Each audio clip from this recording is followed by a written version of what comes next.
To those of you who are seeing television for the first time, and who are therefore the people for whom this film is primarily intended, we'd like to sound a note of caution.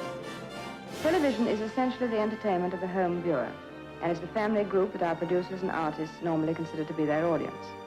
And so if this, your first introduction to television, is not by your own fireside, do believe me when I say that you'll enjoy it so much more when you meet us once again in the intimacy of your home, when you're sitting relaxed in your own armchair.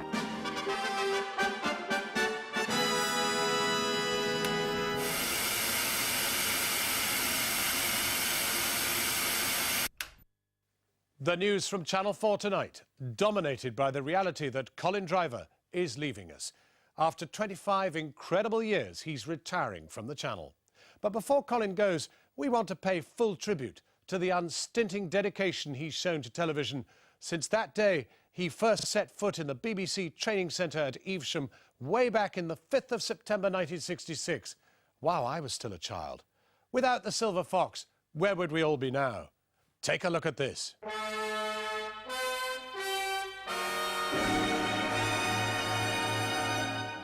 1947. Britain is a country struggling to rebuild after the war. In Yorkshire, the fine English county that brought the world such cultural bastions as Charlotte Bronte, W.H. Auden and Jimmy Savile was etching a new name on its roll of honour, Colin Driver.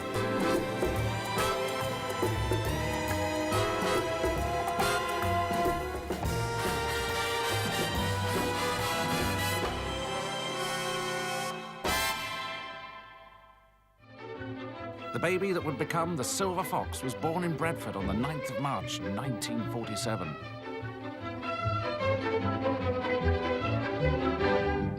After spending an idyllic 4 years living next to a fish and chip shop in Beverley, East Yorkshire, Colin hit the road and moved to Hull.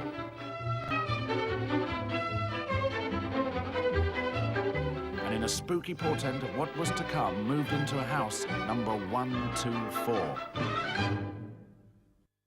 Hello, Colin, and farewell, Colin. We do go back a very long way, don't we? At least to the first Christmas party at the brewery in Chiswell Street, when we threw buns at the cabaret. Hello, Colin. Very sad to hear you're going. You're a lovely fellow, and you'll be sorely missed. I'm sure I'll see you again very soon. Bye. You're pretty much one of the very first people I seem to remember, because I was always being sent with tapes down to Pres 2 with pretty much no idea what was going on whatsoever, and I think you bailed me out a couple of times when I didn't even know the difference between a digibeta or anything else really, so I'd like to thank you very much for that. And a lot of good wishes go from me to you. Enjoy your retirement, pal. Don't forget us.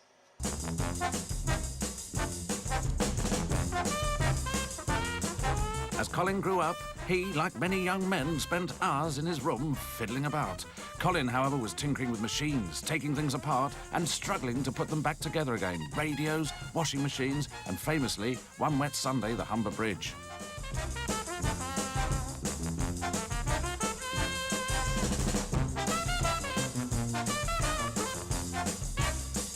Colin, it was a pleasure. It was a very short-lived pleasure, but I thought you were lovely, and I especially liked seeing a photograph of you as a young man, which was very lovely, and all the girls on the floor agreed as well. Anyway, I hope you have a wonderful retirement, and hopefully we might drag you back every now and again for a bit of freelance work, because you'll be sorely missed. Bye. Colin, what can I say? You've been here far too long, and it's hard time you left. I'm sure.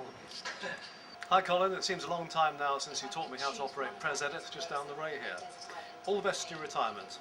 Have a good one. At school, Colin excelled in science and edited the school audio newspaper. What a school. And it was there that he had a dream he was destined to shape, a dream he was destined to live. Yes, Colin would get to live his dream, and that dream was a career in television. Hi Colin, congratulations on your retirement. Well, I'm retiring a week before you, so if you need any pointers, come and see me. All right, Colin, hope you have a nice retirement. Hope you had fun, Channel 4. I've had fun the times I've sort of worked with you. All the best for the future. Cheers for now. Viewers should not attempt to make any adjustments to the receiver other than by means of the ordinary controls provided. 1966 was a big year for England. The World Cup, Harold Wilson's landslide, and Colin joins the BBC. Manfully resisting the distractions offered by swinging London, Colin spent 3 months at a time in different departments in the BBC, eventually finding a home in the bosom of television at Alexandra Palace and latterly Television Centre.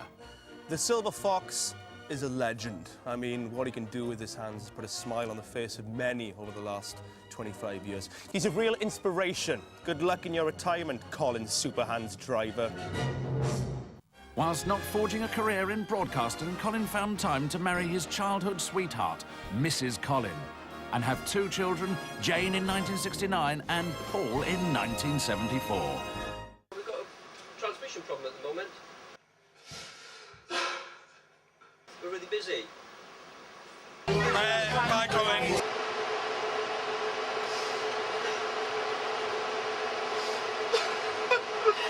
We'll come out about half an hour or something. What? No, we can't do that. Call us back in 10 minutes, yeah? Colin? Colin who? Meanwhile, the bigwigs at the BBC decided Colin was to be seconded to the telecine department. Our Colin wasn't keen on that at all and snapped into action. He jumped ship to ITN. There, he was immediately put in the telecine department. 1972 was a momentous year that was the year when Colin Driver began editing and hanging out with these dudes. Throughout the turmoil and the upheaval of the 70s, Colin honed his skills. Never one to shirk his patriotic duties, he helped strengthen Anglo-US relations by editing the very first episode of Benny Hill to be shown in America. But with the dawn of a new decade came rumours of a new channel. And after being interviewed by these hip young gunslingers, Colin joined Channel 4 on the 28th of November, 1982. There's a sparkling new season of comedy to come on Channel 4. A taste of the comedy coming your way on Channel 4.